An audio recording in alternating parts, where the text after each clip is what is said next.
প্রকৃত স্মার্ট হতে হলে নিজের মধ্যে অনেস্টি থাকতে হবে, ইন্টিগ্রিটি থাকতে হবে। আসসালামু আলাইকুম ডিয়ার অডিয়েন্স, আশা করি সবাই ভালো আছেন, আমিও ভালো আছি আলহামদুলিল্লাহ।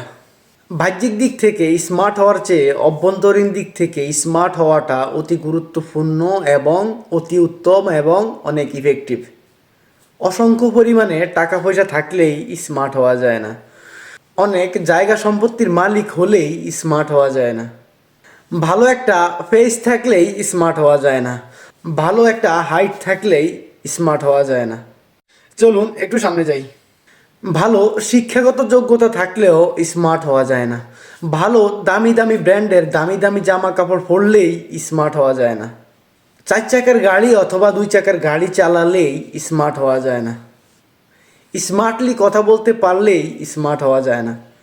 প্রকৃত স্মার্ট হতে হলে নিজের মধ্যে অনেস্টি থাকতে হবে, ইন্টিগ্রিটি থাকতে হবে। চলুন আরেকটু সামনে যাই। ইসলামের দৃষ্টিতে পরিপূর্ণ স্মার্ট হতে হলে মনের দিক থেকে স্মার্ট হতে হবে, মনকে বড় করতে হবে, খোলা মনের অধিকারী হতে হবে। মনকে পরিষ্কার রাখুন, জীবাণুমুক্ত রাখুন। সবাই ভালো থাকবেন। আল্লাহ হাফেজ।